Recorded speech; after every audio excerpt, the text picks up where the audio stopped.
El último canto del pájaro Q del 2010, también de Alonso Ruiz Palacios, donde habla de cómo minutos antes de morir en la sala general de un hospital urbano, Ulises, un enfermo terminal en sus 50, reconstruye los fragmentos de su vida. Lauro, un paciente vecino, joven y risueño, es el único que lo acompaña en su agonía final, en la que reviven todas las oportunidades que dejó pasar. ¿Qué te pareció?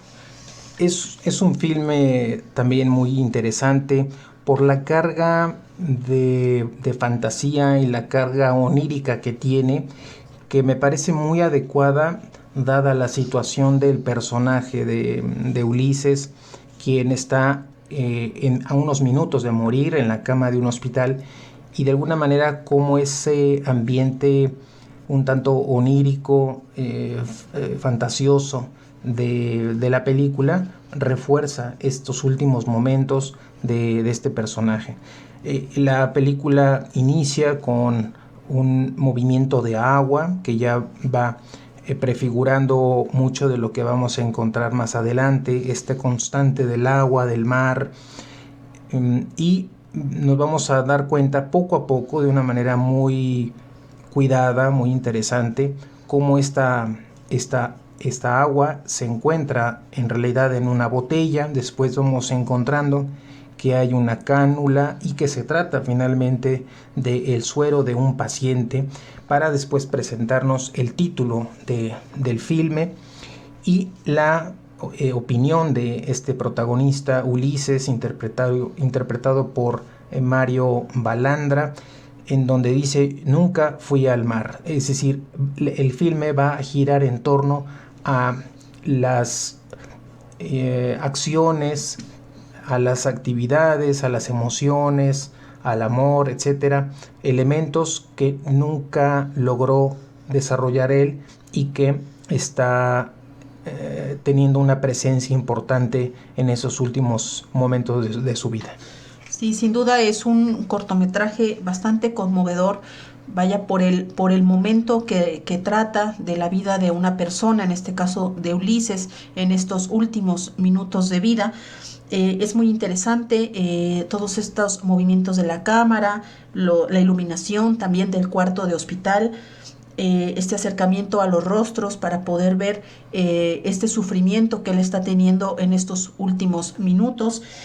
Y bueno, el papel también ahí importante de su compañero de cuarto, Lauro, ¿sí? Quien es el que de alguna manera le da un poco de paz para poder irse de este mundo. Le dice que pues que se suelte, que tenga un buen viaje. Entonces me parece que maneja también algo muy interesante, la importancia de tener en esos últimos minutos a una persona cerca. Me parece bastante conmovedor. De hecho, en la sala de hospital encontramos realmente a tres personajes: a Ulises, a Lauro, interpretado por Tenoch Huerta, que será como este otro enfermo, pero no tan terminal como el caso de Ulises, y que acompaña estos últimos momentos de Ulises, pero también la existencia de otro enfermo que se deslinda totalmente de cualquier diálogo, de cualquier intervención con Ulises, y eso hace también muy interesante en un filme que va a estar continuamente utilizando el recurso del flashback para podernos mostrar lo que el personaje está pensando, está sintiendo, rememorando de su vida, de lo que no pudo hacer, de lo que no pudo decir, etcétera, y la realidad que está viviendo en ese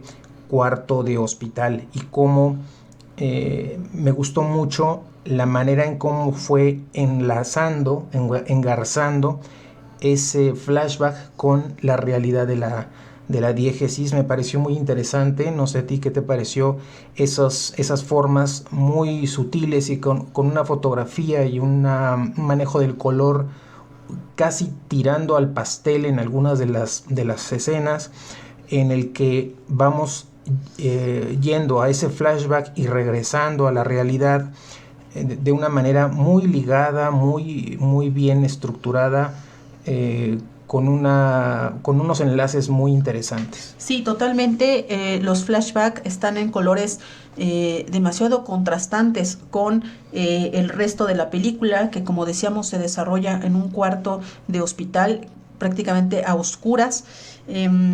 Y sí, es muy interesante ver todos estos recuerdos que él va teniendo de su niñez, de su adolescencia, de una mujer a la que él quiso, pero de la cual nunca supo su nombre.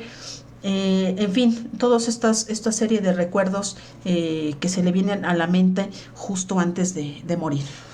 Y por supuesto la presencia del mar, ya en casi en una de las escenas finales, él flotando en el mar, y cómo el director nos va llevando primero de botella de suero que tira al suelo, que el líquido va cayendo al suelo y va inundando poco a poco ese ambiente de encierro de ese cuarto de hospital, y que se va convirtiendo poco a poco en la libertad que ofrece la amplitud del mar.